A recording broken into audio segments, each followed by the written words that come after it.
The phone call came on a Tuesday morning while I was reviewing the quarterly reports for my maritime investments. Mom's voice was bright with excitement, the way it always got when she was planning something she considered particularly impressive. Sophia, I have wonderful news. Your father and I have booked a Mediterranean cruise for our 30th anniversary. 7 days on the Oceanic Majesty, departing from Miami next month. I set down my coffee and pulled up the booking system on my laptop. That sounds lovely, Mom. The Oceanic Majesty is a beautiful ship. Oh, you know about cruise ships now? Her tone carried that familiar hint of surprise whenever I demonstrated knowledge about something she considered outside my sphere. Well, anyway, it's going to be absolutely magical. 5-star accommodations, gourmet dining, entertainment every night. I'm sure you'll have a wonderful time. There was a pause and I could almost hear her choosing her words carefully. The thing is, darling, we've invited your brother Miguel and his family to join us. And your Aunt Carmen and Uncle Roberto. It's going to be a proper family celebration. I waited for the invitation that didn't come. That sounds perfect, Mom. You'll have such a great time with everyone. Another pause, longer this time. Sophia, you know we'd love to have you there too, but, well, these cruise cabins are terribly expensive.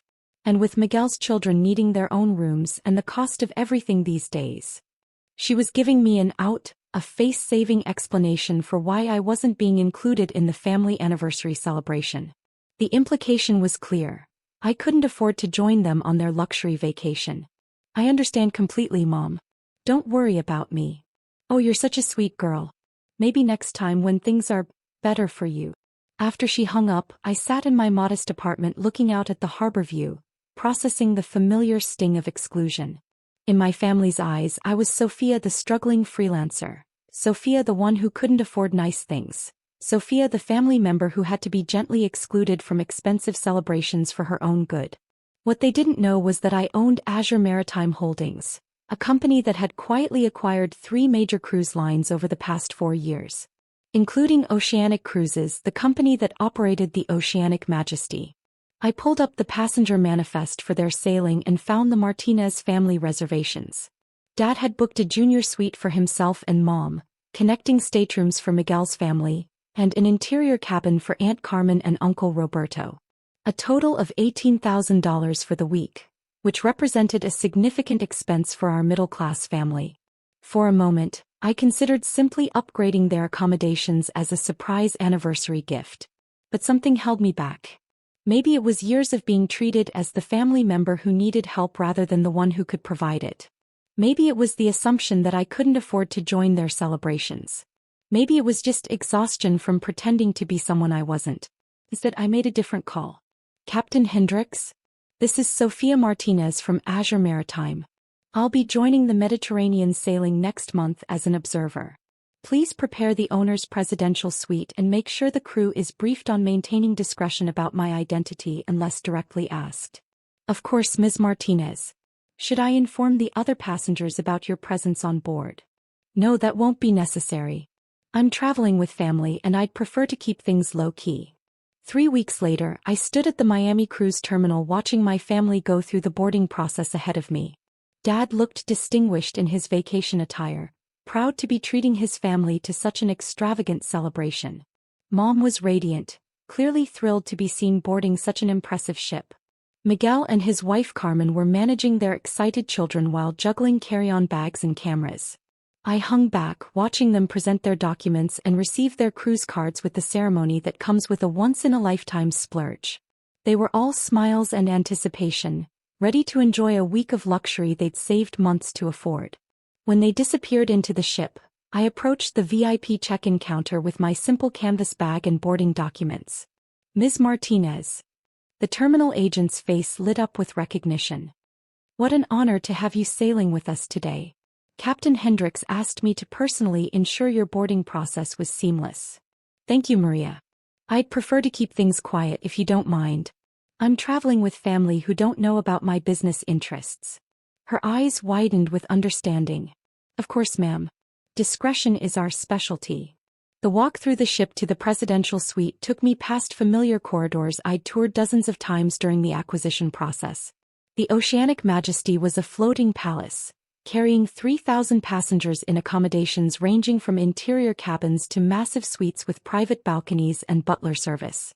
The presidential suite occupied the entire front of Deck 12 with floor-to-ceiling windows, a grand piano, a dining room that seated 12, and a wraparound balcony with unobstructed ocean views.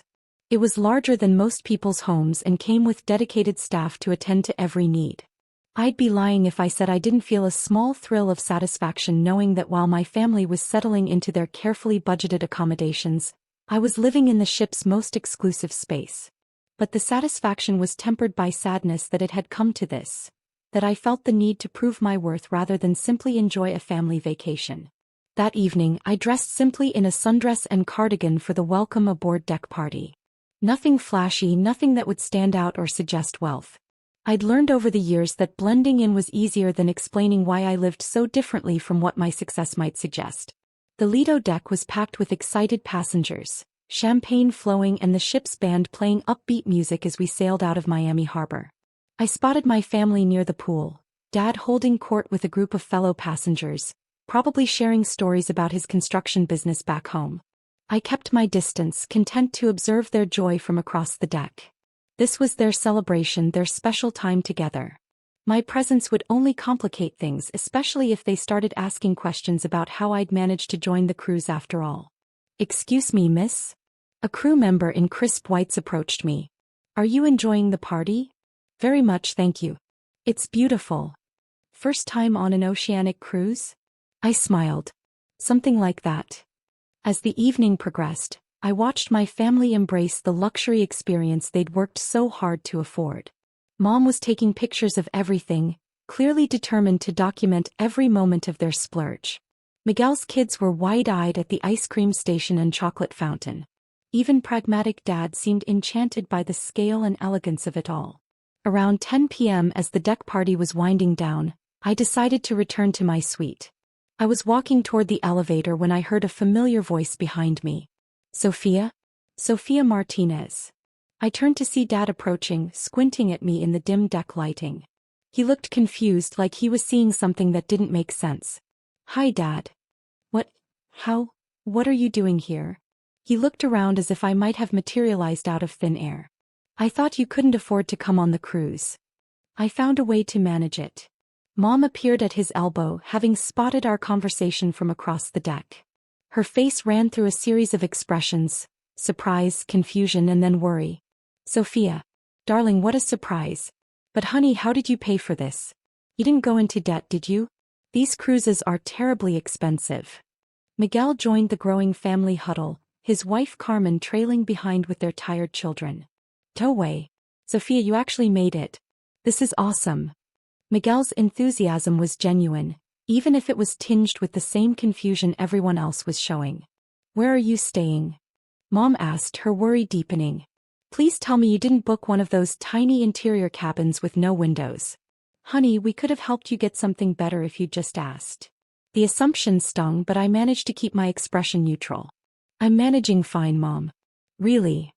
"But Sofia," Dad said, his voice taking on that parental tone I knew so well, "we specifically didn't invite you because we thought you couldn't afford it. If you've gone into debt just to join us." "I haven't gone into debt, Dad." "Then how?" Mom's voice was sharp with worry. "Sofia, these cabins cost thousands of dollars. Even the cheapest ones are more than you usually spend on anything." The conversation was drawing attention from other passengers. I could see people starting to stare at our family drama unfolding on the deck of the luxury cruise ship. "Can we discuss this somewhere more private?" I suggested. "Of course," Dad said, but his expression remained troubled. "Sofia, I'm happy you're here, but I'm concerned about how you managed it. We don't want you to sacrifice your financial security for a vacation." As we walked toward the elevator, I felt the familiar weight of being misunderstood by the people who loved me most. They were genuinely worried about me, genuinely concerned that I'd made a poor financial decision to join their celebration. Their concern came from love, but it was based on assumptions about my life that were completely wrong. The elevator arrived and we all crowded inside. Dad pressed the button for Deck 8 where their junior suite was located. "Actually," I said quietly, "I'm on Deck 12. Everyone turned to stare at me. "Deck 12. Carmen's voice was barely a whisper. But that's where the expensive suites are. Sofia, Mom said carefully, exactly what kind of cabin did you book? Before I could answer, the elevator stopped at deck 8 and the doors opened. But instead of stepping out, my family just stood there staring at me. Aren't you getting off? I asked.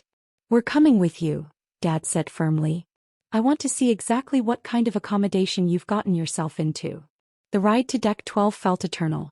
When the doors opened, we stepped into a corridor that was noticeably more elegant than the lower decks, wider with better lighting and artwork on the walls. Sofia, Miguel said quietly, these suites up here cost like $15,000 for the week. I walked down the corridor toward the presidential suite, my family trailing behind me like confused ducklings. When I stopped at the double doors marked Owner's Presidential Suite, the silence behind me was deafening. I slid my keycard and opened the door, stepping aside to let them see inside. Oh my God, Carmen whispered. The suite's grand foyer opened into a living room the size of most people's entire apartments. Crystal chandeliers sparkled overhead, casting warm light over elegant furnishings and original artwork. Through the floor-to-ceiling windows, the ocean stretched endlessly under a star-filled sky. Sofia, Dad's voice was shaky. What is this? How is this possible? This is where I'm staying for the week. Mom walked slowly into the living room, touching the back of a silk-upholstered chair like she was afraid it might disappear. But Sofia, this must cost. This has to be. The presidential suite runs about $40,000 for the week, Miguel said, having clearly studied the cruise line's pricing extensively while planning their trip. Sofia, there's no way you can afford this. What have you done? Before I could answer, there was a knock at the suite's door. I opened it to find Captain Hendricks standing in the corridor in his formal dress uniform, flanked by the ship's hotel director and chief purser. Good evening, Ms. Martinez, Captain Hendricks said with a warm smile. I wanted to personally welcome you aboard and ensure everything is to your satisfaction. My family, who had been exploring the suite's living room, all turned to stare at this formal delegation addressing me by name. Everything is perfect, Captain. Thank you. Excellent. Please don't hesitate to contact me directly if you need anything during the voyage. The crew has been briefed to provide you with our highest level of service. I appreciate that, but I'm traveling with family this week. I'd prefer to keep things low-key. Of course, discretion is paramount. His eyes moved to my family, who were standing frozen like statues. I hope your family enjoys their time aboard the Oceanic Majesty as well. After they left, the silence in the suite was profound. Dad was staring at the closed door like it might provide answers to questions he didn't know how to ask. Sofia, Mom said carefully, why did the captain know your name? Why did he call you Ms. Martinez like you were someone important? Miguel added. I walked to the suite's bar and poured myself a glass of water, buying time to figure out how to explain what was about to become unavoidable. Sofia, Dad's voice was stern now, taking on the tone he'd used when I was a child caught in a lie. I want you to tell us exactly what's going on here. How are you staying in a $40,000 suite?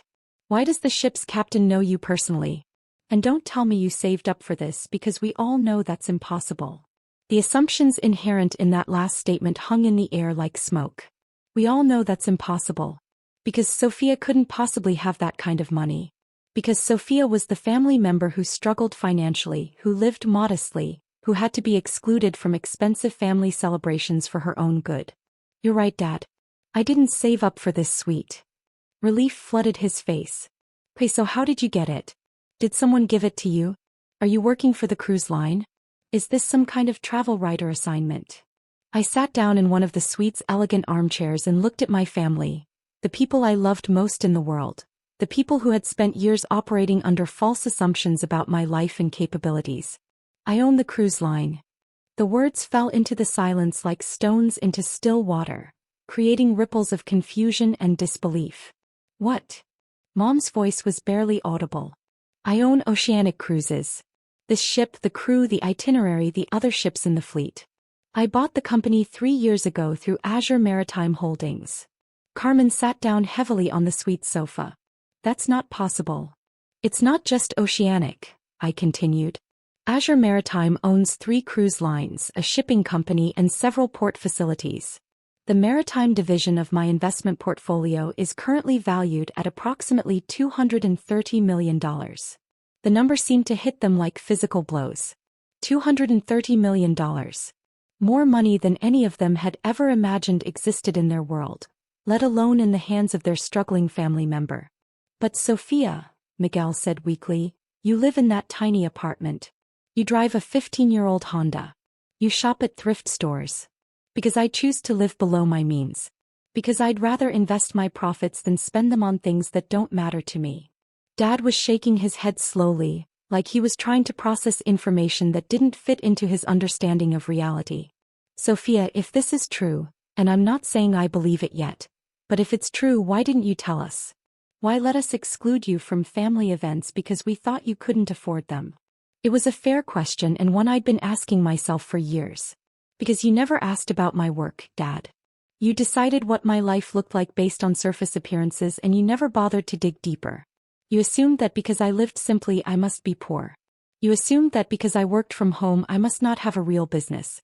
You assumed that because I didn't follow a traditional path I must be failing. The truth of that statement was written across all their faces. But Sofia, Mom said, her voice cracking, we were trying to protect you. We thought you were struggling and we didn't want to burden you with expenses you couldn't handle. You were protecting yourselves, Mom. You were uncomfortable with the idea that I might not be able to afford the family lifestyle, so you excluded me to avoid the awkwardness. Another knock at the door interrupted the conversation. This time it was the suite's dedicated butler, a distinguished man in his 50s carrying a silver tray. Good evening, Ms. Martinez. I've brought the evening refreshments you requested, along with some additional amenities for your guests.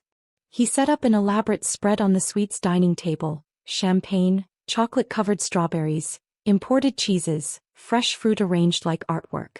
Will there be anything else this evening, ma'am? Thank you, James. This is perfect. After he left, Miguel picked up one of the champagne bottles and examined the label. Sofia, this is Dom Perignon.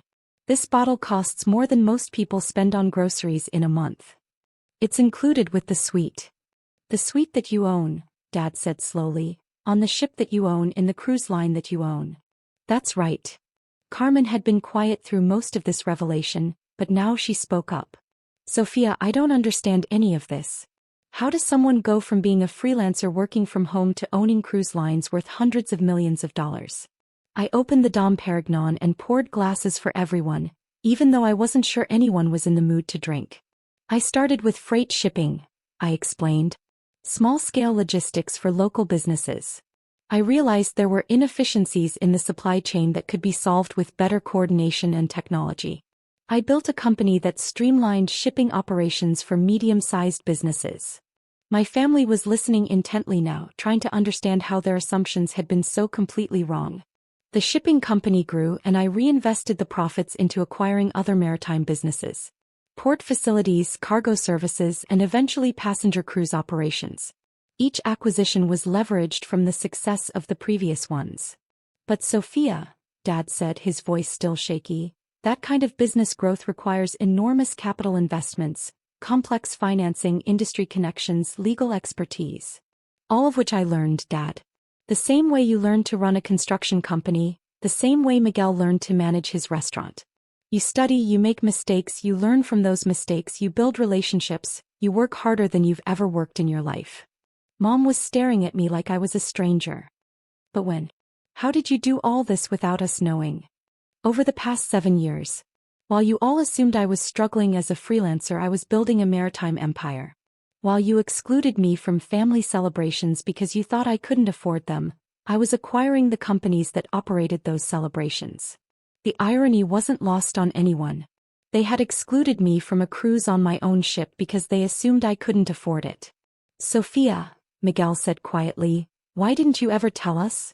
Why let us think you were failing? Because every time I tried to talk about my work, you changed the subject. Every time I mentioned a business opportunity, you told me to be more realistic. Every time I showed excitement about a project, you warned me not to get my hopes up. The examples came flooding back, years of dismissed conversations, interrupted explanations, and gentle discouragement disguised as protective concern. You decided I was a dreamer who needed to be kept grounded, rather than an entrepreneur who needed to be supported. Dad set down his champagne glass with trembling hands. Sofia, we failed you. We failed you completely. You didn't fail me, Dad. You just didn't see me. But we should have seen you. We're your family. We should have asked more questions, shown more interest, given you more credit. Carmen, who had been crying quietly, finally spoke up. Sofia, can you forgive us? Can you forgive me for all the times I pitied you, all the times I felt sorry for your circumstances? There's nothing to forgive, Carmen. You were operating with incomplete information. But the information was incomplete because we didn't bother to get complete information, Miguel said. We made assumptions and then stopped looking deeper.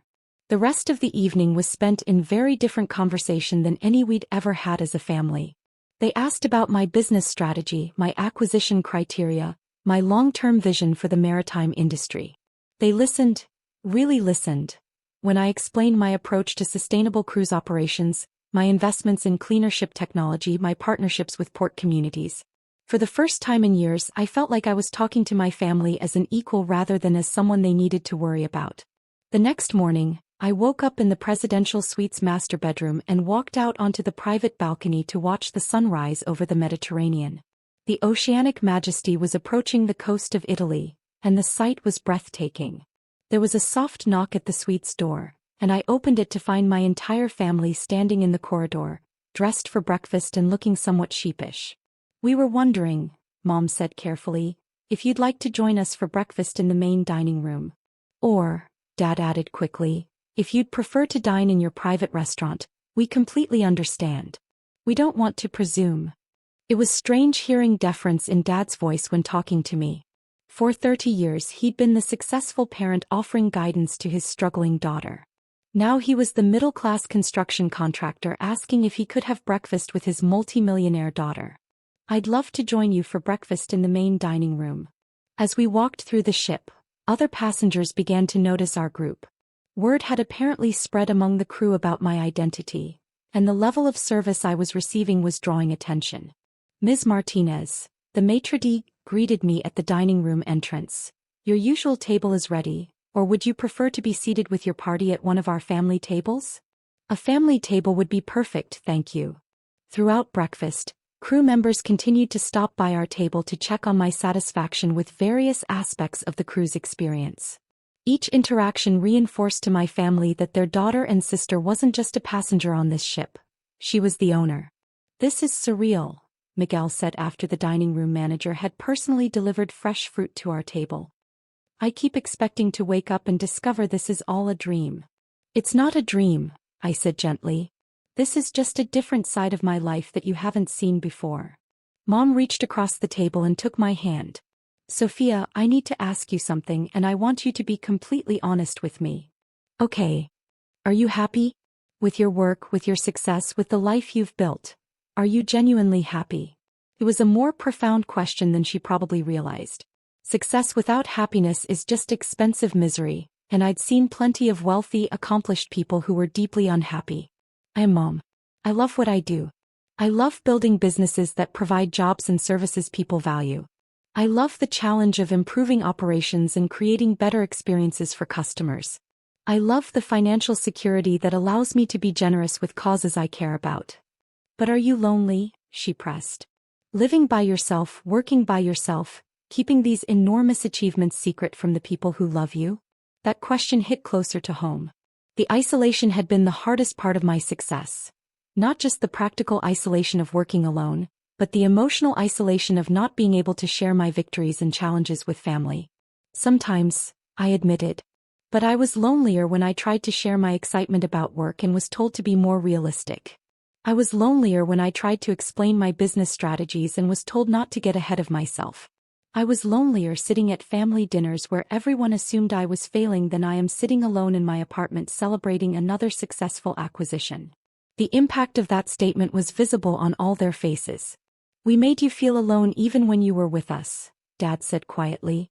You made me feel like my successes didn't count because they didn't fit your definition of success. Carmen, who had been listening intently, spoke up. Sofia, what can we do now? How can we be better family to you? You can start by understanding that wealth doesn't change who someone is fundamentally. I'm the same person I was when you thought I was struggling.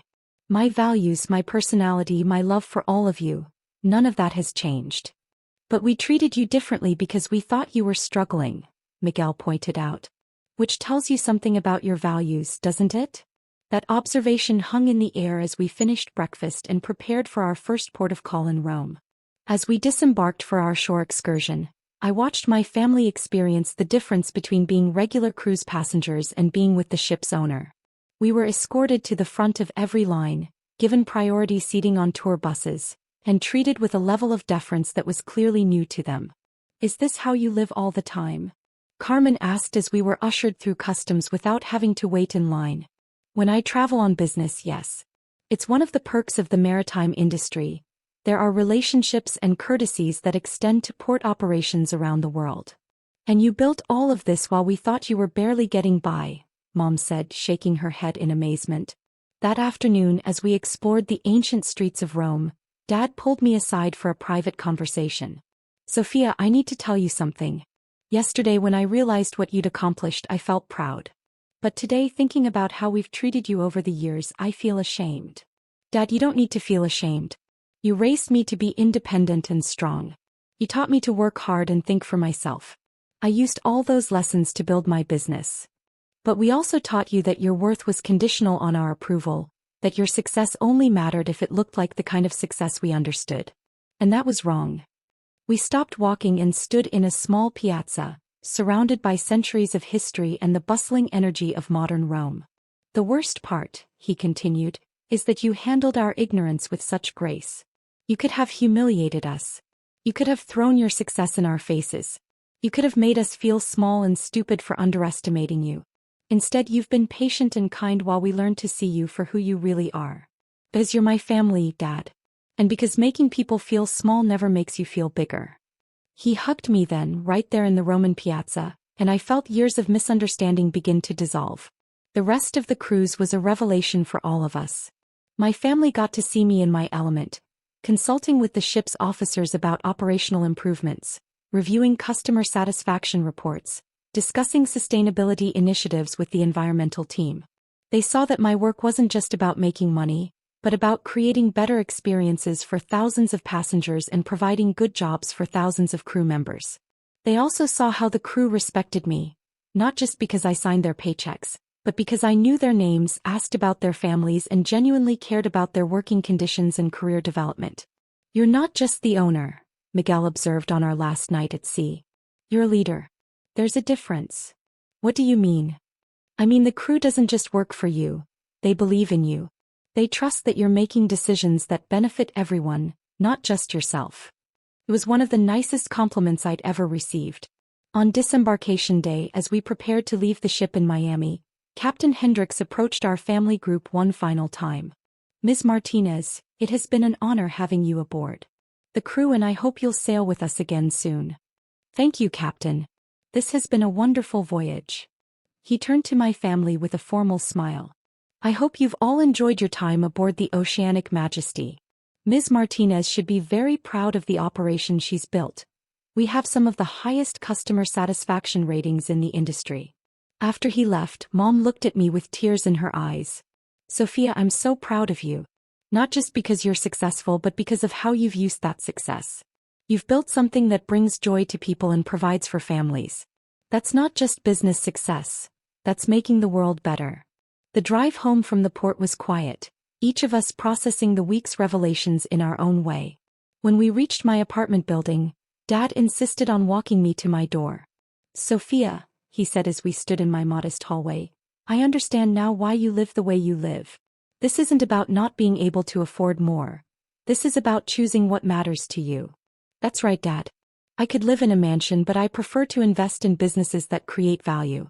I could drive a luxury car, but I prefer to support sustainable transportation initiatives. I could wear designer clothes, but I prefer to donate to organizations that provide clothing for people in need. You've figured out something that took me 60 years to learn, he said with a smile. Success isn't about impressing other people. It's about being able to live according to your values.